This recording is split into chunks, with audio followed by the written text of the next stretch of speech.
સાહેબ પણ છે. સાહેબ આટલો મોટો મારા વિસ્તારમાં કાર્યક્રમ છે.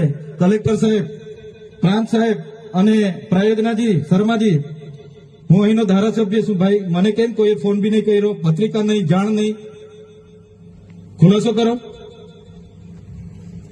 હું ધારાસભ્ય છું ભાઈ. આ મારું અપમાન નથી, મારી જનતાનું અપમાન છે.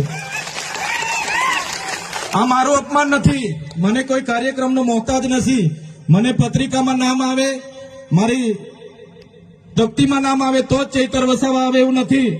ચૈતર વસાવા નામ માટે હું નથી આવતો. મારા જનતાને મારા સરપંચે કીધું કે આટલો મોટો કાર્યક્રમ છે શિક્ષણનો, સાહેબ તમારે આવવું પડશે, એટલે મેં આવ્યો છું. અને કલેક્ટર સાહેબ તમારી જવાબદારી છે, તમે વહીવટ છો, તમે મને ફોન કરીને જણાવો ને કાર્યક્રમ છે. મંત્રી સાહેબ ગાંધીનગરથી આવે છે, કઈ તકલીફ છે અમારાથી તમને? પ્રાયોજનાજી શર્માજી તકલીફ આપતો તો કેમ ભાઈ તમે અમને જાણ નથી કરતા? કેમ આમંત્રણ નથી આપતા? તમારું વહીવટી તંત્ર હું ધંધા કરે છે ને બધું ખબર છે. હમણાં મોદી સાહેબ આવ્યા હતા, ખર્ચો થાય ભાઈ, 8-10 કરોડ રૂપિયાનો ખર્ચો થાય. તમે દેવ મોગરામાં ડેકોરેશન માટે કલેક્ટર સાહેબ 16 કરોડ રૂપિયાનો અમારા આદિજાતિ બજેટમાં ખર્ચો પાડ્યો છે. તમે ત્યાં મોદી સાહેબના મંડપના સ્ટેજ માટે 15 કરોડના ખર્ચા કર્યા છે. ટોયલેટ, મોબાઈલ ટોયલેટ માટે 2,40,000નો 2 કરોડ ને 40 લાખના તમે ખર્ચા પાડ્યા છે. નાસ્તા માટે 2 કરોડ ખર્ચા પાડ્યા છે. તમે ડોમ માટે 2 કરોડ ખર્ચા પાડ્યા, ચા માટે 2 કરોડ ખર્ચા પાડ્યા, બસ માટે 2 કરોડ ને 71 લાખ રૂપિયાનો ખર્ચો પાડ્યો. કેમ? અમે સવાલ પૂછીએ એટલે તમને નડીએ છે? તમારા મનમાં ધુમાડો હોય તો કાઢી નાખજો ભાઈ. બરાબર છે, આ જનતાના ટેક્સના પગારે આપણે બધા છે. આ જનતાના ટેક્સનો પગાર મને પણ મળે છે, તમને પણ.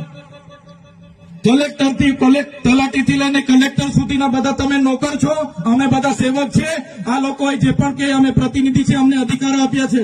તમે અમને કેમ અહીંયા બોલાવ્યા નથી? ના સાહેબ, અમારે વિદ્યાર્થીઓ અમે કેવું પડે છે. અમને કઈ, તમે દર વખતે ચિકદામાં કીધું, દર વખતે આ જ પ્રશ્ન ઉભો કરો છો, દર વખતે આ જ પ્રશ્ન ઉભો કરો છો.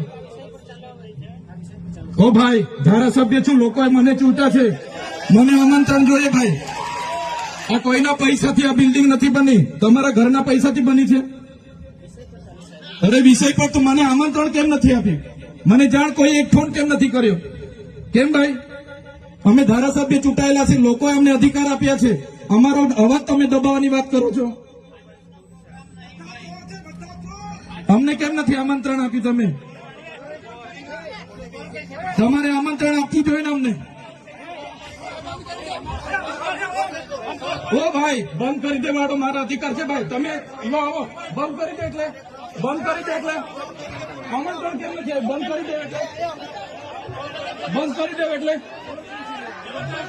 પણ બંધ કરી દો એટલે આમંત્રણ આપવું જોઈએ ને તમારે. અમને તમે આમંત્રણ કેમ નથી આપ્યું ભાઈ? અમે ચૂંટાયેલા ધારાસભ્ય છે, અમને એક ફોન કોઈનો આવ્યો નથી. કલેક્ટર સાહેબની જવાબદારી છે.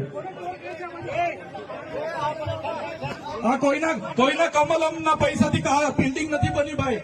કોઈ તો પછી પણ સાહેબ અમે તમારી રિસ્પેક્ટ કરીએ છીએ સાહેબ, ને દરેક સરકારના કાર્યક્રમમાં હું હાજર રહી છું.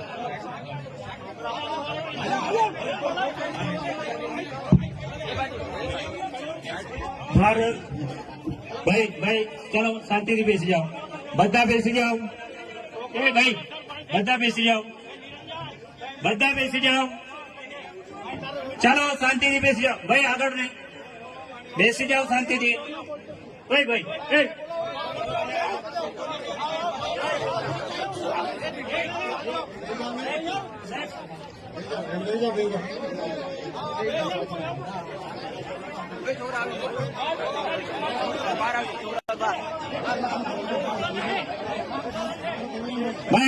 ચલો ભાઈ, પોલીસ ડિપાર્ટમેન્ટ સાહેબ